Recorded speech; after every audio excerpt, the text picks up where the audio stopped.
Hi everyone, I'm Kurumi Fukushima, and here's what's coming up on The Vibe. We've got a great set of reports in store for you this week.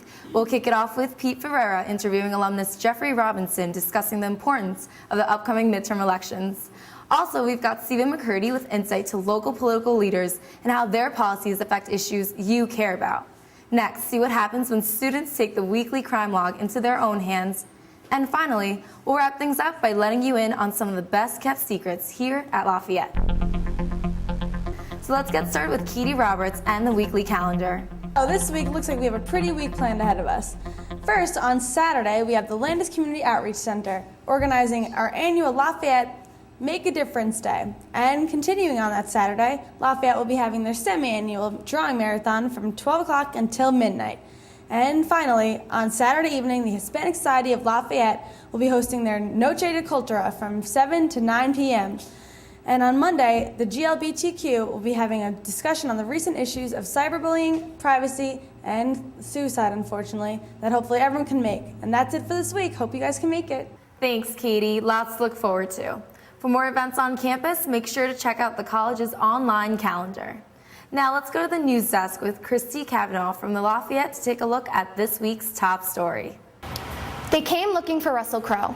Instead, they got John Nash. Students and faculty crowded the Williams Art Center Monday to see the genius whose life was loosely portrayed by Crowe in the award-winning film A Beautiful Mind.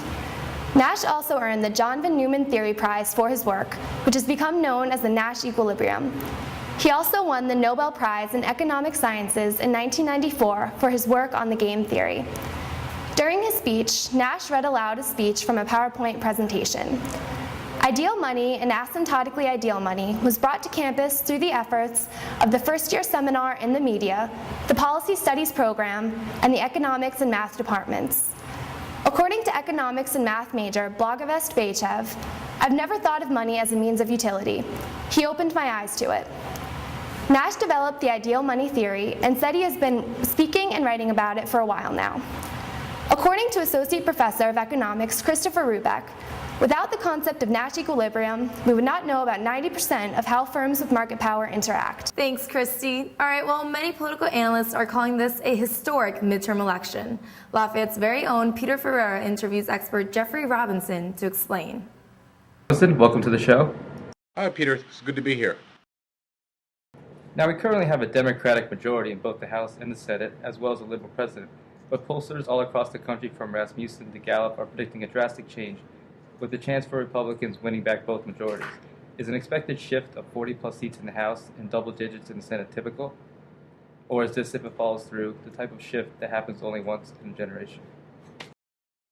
Well, it's not the norm, but it happens before. Those of us who are a little bit older remember the same thing happening after the first term of the Clinton administration. And so it's not unprecedented, although it would be a major shift. What makes this upcoming midterm election so important? Is there just more at stake, or does the fact that this is the beginning of a new decade have special implications? Well, I think there's a combination of things. You hit on we focus a lot on the federal elections, but as you know, there's going to be a number of state houses and state legislatures which are up as well, and those legislatures and governments will be involved in doing redistricting. They'll set the stage, the districts, and the voting for the next 10 years. So that adds to the importance of this election in a way that's particularly critical. Now, before we close, many college students are apathetic toward politics because they feel it doesn't impact their lives directly. How do you think this election affects the lives of college students? Well, one of the things you will have noticed is in the last Congress, a lot of work was done on student aid.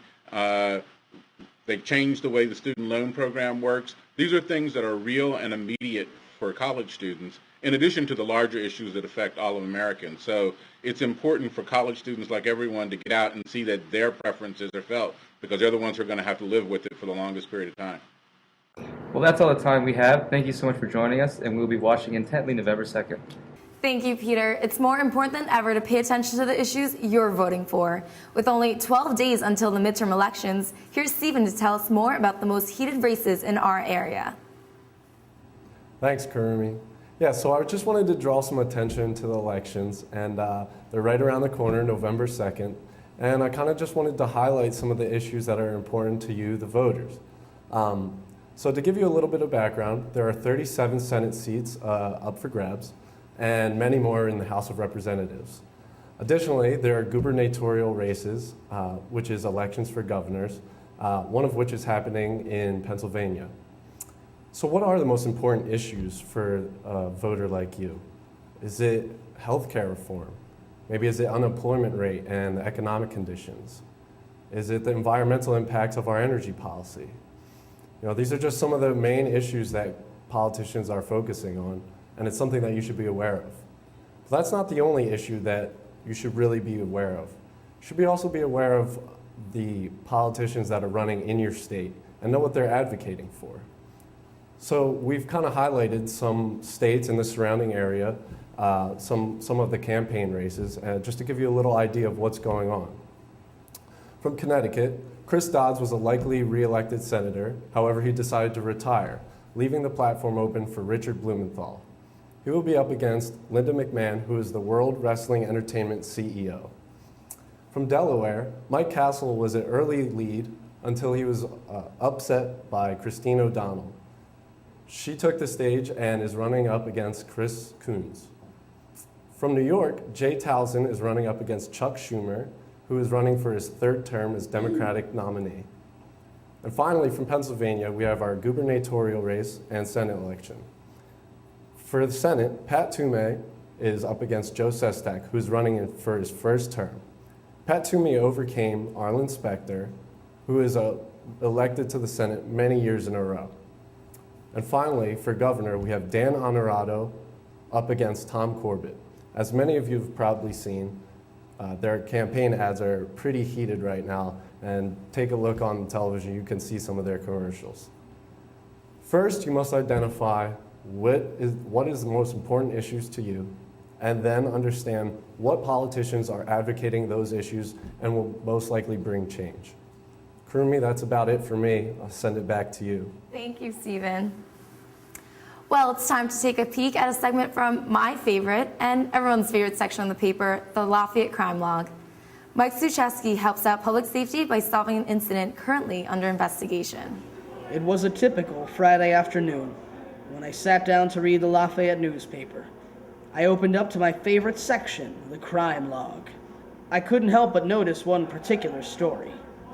Someone had stolen a cushion from the McKean Lounge, and I knew it was up to me to find the culprit.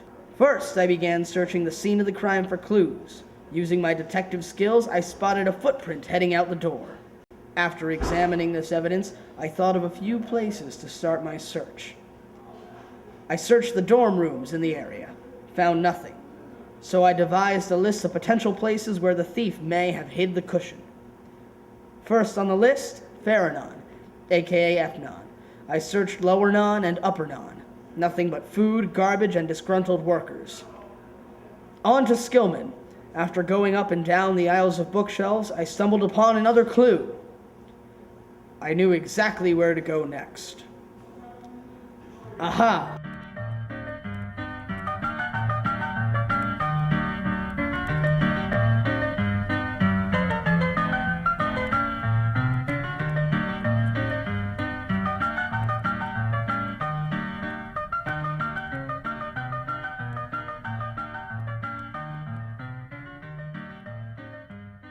I found the culprit and the missing object. Another day, another crime solved. Great job, Mike. And now our production team reveals some of Lafayette's best kept secrets. By conducting seriously classified research, our crew has found little known solutions to some of your biggest problems. Take a look.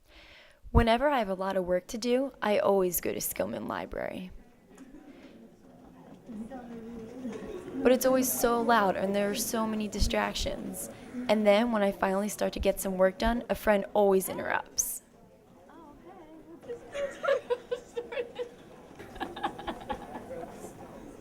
After I realize how late it is, I decide to leave and go somewhere else.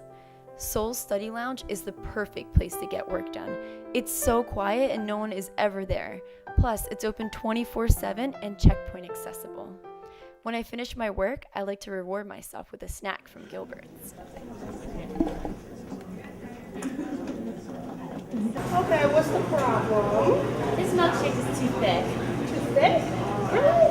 And you? The smoothie is just like, it gives me brain freeze and like, it's a little too sweet. I don't know. So is there something that you would like me to do to make it not as thick and not as brain freezy? Do you have a solution for us?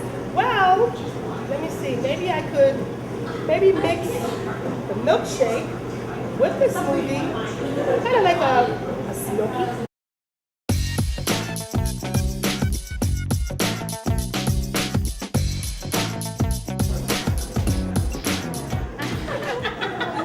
And let's see, and I hope you guys will be satisfied with that. Much better. Thanks, guys. If you have a secret solution you want to share with the Lafayette campus, we'd love to know. You can submit them to sites.lafayette.edu/thevibe. Thanks for watching, and remember to tune in next week when we interview Governor Rendell and President Weiss. We'll also feature the debate between three student political groups. Until then, keep feeling the vibe.